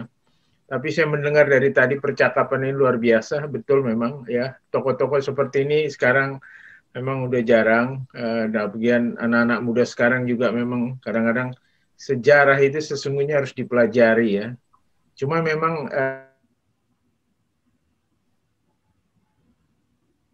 ya lanjut Bang Otma. Lagi naik. Oke. Wah, ini kapan-kapan Pak Hotma ini ada kata Simatupangnya ya. Nanti Sebenarnya kayak dibedah, iya. Jadi kalau kayak dibedah di sini kan sebenarnya ada esensinya gitu. Karena setiap periode ada tokohnya, setiap tokoh ada periodenya gitu kan. Jadi saya pikir luar biasa ini. Saya aja yang udah mantap sekali itu, mantap. Iya Pak, jadi memang luar biasa ini. Karena memang cara belajarnya sama ini saya pun diajari kan gitu Pak. Pahlawan ini lahir kapan, meninggal itu aja Pak diajari di sekolah. Jadi nggak dalam gitu, bahwa sebenarnya dia telah merubah sesuatu itu nggak juga terlalu diajarkan. Saya pikir itu aja. Cuma pertanyaan saya ke Bang Deddy satu.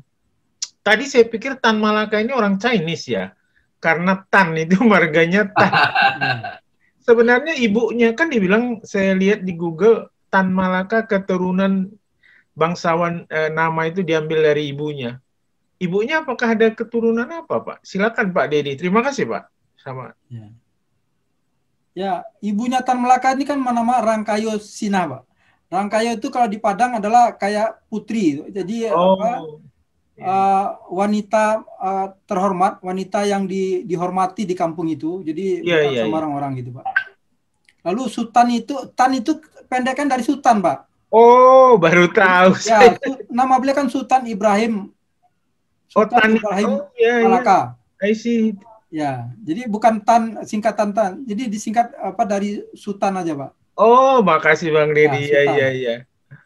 Karena kan ada, saya secara umum kan itulah rumornya kan Tan Malaka itu komunis. Jadi mungkin dia orang Chinese ya, Tan marganya. Saya tahunya gitu. Ternyata ya hari ini saya mendapat sungguh dalam, Pak. Terima kasih Bang Deddy dan semuanya. Saya kembalikan, Pak. Terima kasih. Selamat sore. Ya, terima kasih Bang Hotma. Terima kasih Pak Hotma. Jadi kapan-kapan nanti Pak TP Simatupang itu juga luar biasa loh Pak. Bisa di secara perjuangannya dia juga menarik. Jadi kita juga terbuka lah. Artinya teman-teman nanti Pak Diko juga mau, wah ini Pak Ismail juga sudah mau mencoba menyampaikan untuk si Sultan Pane Pak ya. Pak Pane ya. Rafran Pane, Rafran Pane, menarik ya. Oke, kita terbuka ya, terbuka artinya siapa saja yang penting dia sudah memiliki nilai pahlawan atau tokoh yang kita bisa panut lah perilakunya ya, siapa saja silakan. Karena ini pendidikan moral kita di sini justru kita tidak hanya sekedar belajar sejarah, tapi menggali bagaimana karakter dia itu bisa terbentuk. Karena dengan mengomongkan proses itu kita sendiri sudah belajar sebetulnya. Karena contohnya tadi kita bicara sepak bola, itu kan berarti belajar kita. Nah kemampuan kita mengartikulasikan sebuah proses bagaimana para pahlawan itu memiliki karakter, itu akan menjadi modal kita ketika kita ketemu anak muda, ketemu lingkungan yang benar-benar peduli akan perubahan bangsa ini melalui perubahan karakter. Nah ini yang saya kira Bapak dan sekalian, karena waktunya ternyata sudah sesuai dengan yang kita harapkan ini. Tapi mungkin sebagai closing statement Pak Deddy mau menyampaikan dulu, silakan. Ya, tentang Tan Malaka ini sangat baik untuk kita angkat ya, karena beliau selama ini seolah korban hoak gitu, korban hoak dan fitnah di zaman Orde Baru. Karena beliau diposisikan sebagai orang yang jasanya seolah ditenggelamkan, tapi yang dimunculkan adalah seolah beliau komunis. Tapi setelah kita baca buku dari Harry Voze, ya peneliti asal Belanda yang meneliti tentang beliau, ternyata stigma komunis itu sebenarnya sangat tidak tepat jika disandangkan kepada Tan Malaka. Karena tahun 27 beliau sudah keluar dari PKI dan mendirikan Partai Republik Indonesia. Lalu yang kedua, pembelajaran berikutnya yang sangat penting untuk menjadi catatan kita adalah semangat berkorban dan tanpa pamrih. Di tengah bangsa ini yang sedikit orang mau pamrih, nah ini Tan Malaka ini cocok kita munculkan gitu loh.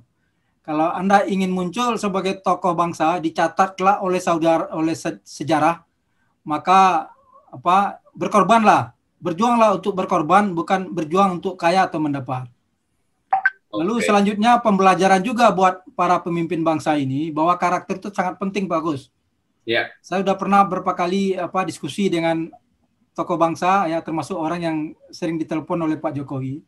Saya katakan, Pak Jokowi kalau tidak membangun SDM bangsa dan karakter bangsa, maka selesai tahun 2024 beliau akan seperti rakyat biasa saja. Saya tidak yakin beliau akan naik kelas menjadi guru bangsa. Karena SDM itu sangat penting, bagus. Kalau kita baca buku Cina Megatrend, bagaimana Cina begitu bagusnya, bagaimana Korea begitu majunya, itu tidak terlepas dari membangun sumber daya manusia, termasuk karakter dan ilmu pengetahuannya. Jadi nonsen kita akan jadi negara maju tanpa membangun sumber daya manusia. Itu saja dari saya sebagai penutup. Satu pertanyaan boleh? Satu aja sebelum tutup. Silakan. Statement, bukan pertanyaan, statement. Ya, Pak Dedi, Bang Dedi. Jokowi itu negarawan atau bukan, Bang Dedi? Atau belum? Maaf. Dan Jokowi itu negarawan atau belum? Lagi menuju negara. Saya tegaskan, saya penulis buku Indonesia Butuh Jokowi, Pak. Saya tegaskan sampai sekarang beliau belum termasuk negarawan. Terima kasih, Pak. Oke.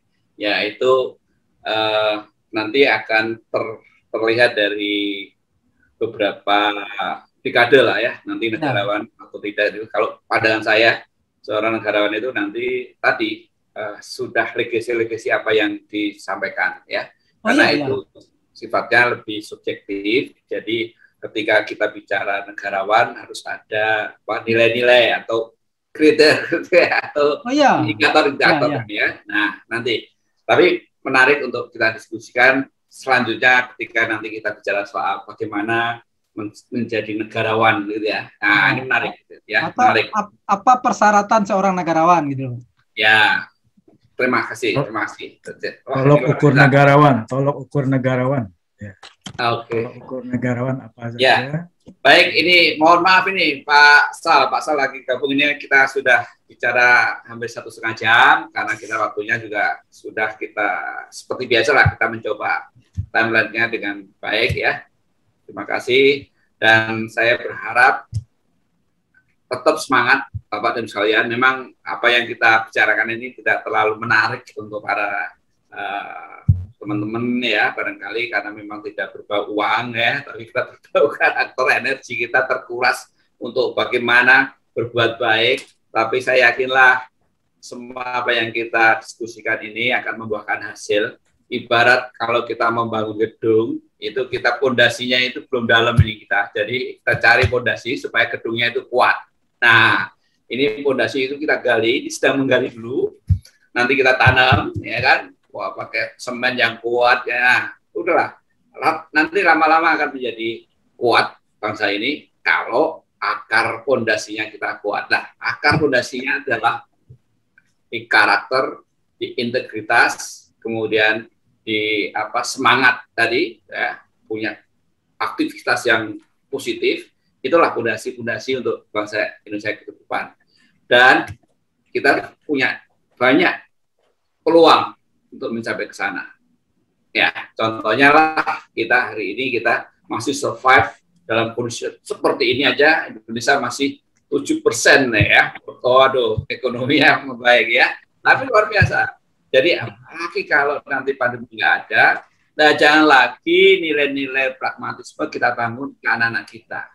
Marilah semangatnya kita ajak anak-anak kita, saudara-saudara kita mengingatkan semua pada lingkungan paling kecil, mari kita berbuat baik untuk bangsa ini, kita jaga integritas, mulai dari yang kecil, tadi semangatnya pemakan kita mencari, jangan pernah kita menyerobot kalau kita pas antri, kesadaran untuk mengantri, ini terus kita dengungkan.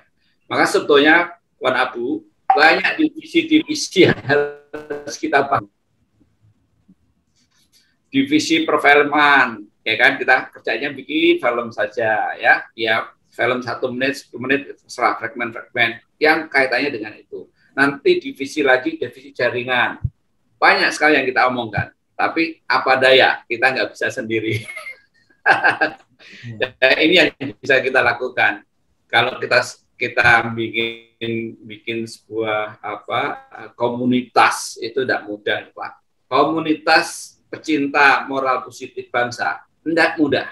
Ya, tapi kalau pecinta, kita menjadi pengusaha sukses, kita menjadi seorang kaya raya sukses, bagaimana caranya? Gitu ya? Itu akan banyak.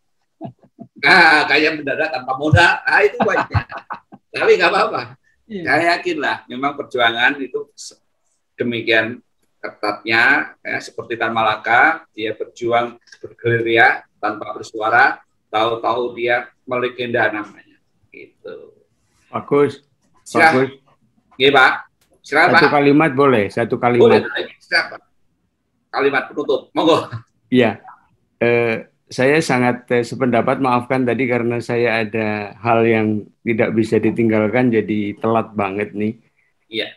Yang tadi disampaikan Pak Kus bahwa emang tidak gampang.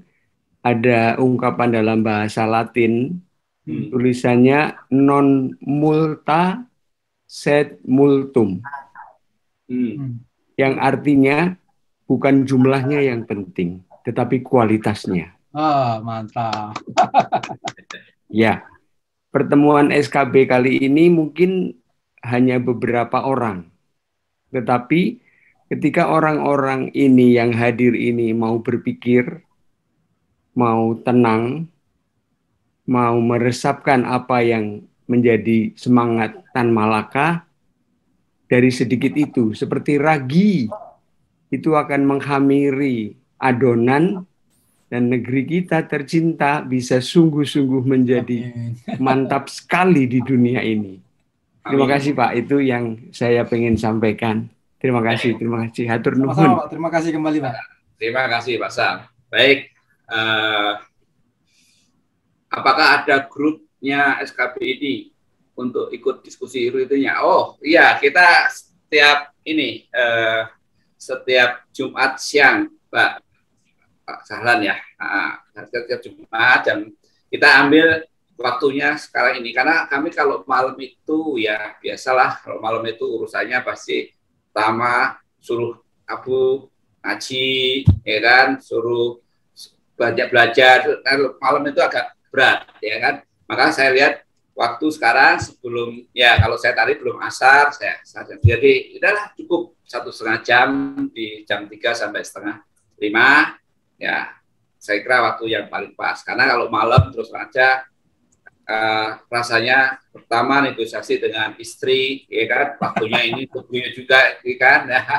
Jadi saya pribadi terus nyari yang siang-siang ini, dan mudah-mudahan nggak apa-apa, karena toh ini juga masuk di channel TV Kader Bangsa, ya nanti bisa kita tularkan lah pada teman-teman lainnya. Jadi saudara sekalian, kalau Anda pemirsa yang ingin bergabung, bahkan ingin menjadi narasumber untuk membangkitkan semangat kita untuk merubah bangsa ini melalui pembangunan karakter, silakan. Jangan berharap kalau negara ini akan berubah tanpa merubah karakter bangsa ini. Saya kira itu ya Pak ya. Demikian. Baik, demikian Bapak dan sekalian, teman-teman, terima kasih atas kehadirannya. Semoga kita diberi kesehatan dan terus semangat bagaimana membangun negara ini melalui pembangunan karakter Indonesia. Terima kasih. Assalamualaikum warahmatullahi wabarakatuh. Salam sehat, salam bahagia. Terima kasih Pak Desi. Waalaikumsalam. Waalaikumsalam warahmatullahi wabarakatuh. Semuanya.